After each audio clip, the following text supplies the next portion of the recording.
Good evening everyone, स्वागत है आपका अभी क्लासेस डाउट्स में। और आपका सवाल है कि अंतरिम सरकार जो 1946 में बना था, इनसे आप क्या समझते हैं। तो देखिए, 2 दिसंबर 1946 को नवनिर्वाचित संविधान सभा ने भारत की अंतरिम सरकार का गठन किया।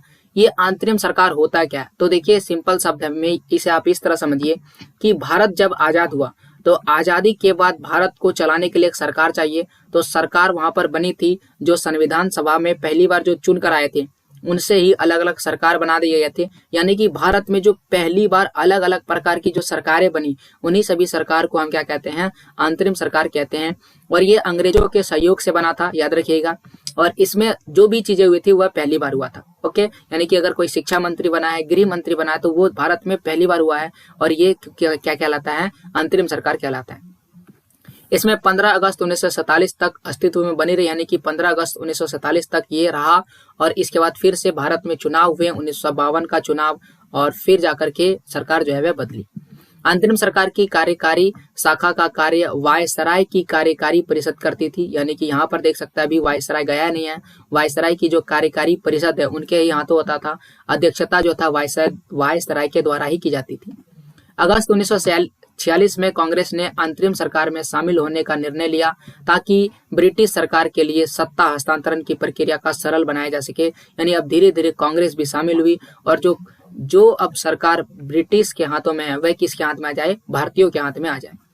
अंतरिम सरकार 2 दिसंबर 1946 से कार्य करना आरंभ किया और 15 अगस्त 1947 को इसका अस्तित्व बनी रही और भारत के आजाद होने तक यह कार्य करती रही। और उनके बाद ये पूरी तरह से खत्म हो गया और इसे ही हम अंतरिम सरकार कहते हैं।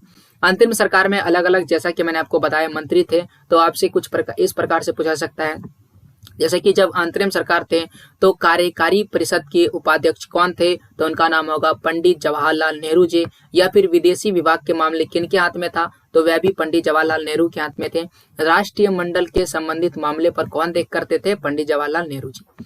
इसके बाद गृह मंत्री, सूचना एवं प्रसारण मंत्री कौन थे, वल्लभ भाई पटेल जी थे। और इनके बाद रक्षा मंत्री कौन थे, बलदेव सिंह थे। उद्योग एवं आपूर्ति डॉक्टर जॉन थे।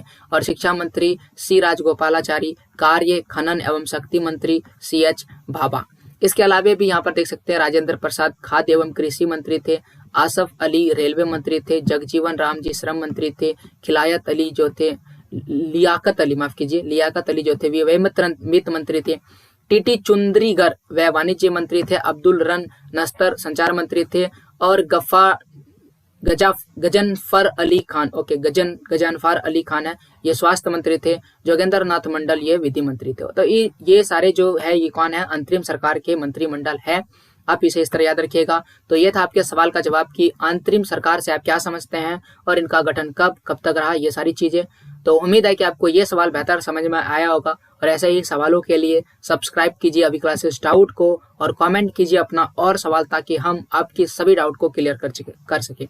मिलते हैं अगले वीडियो में। Thank you.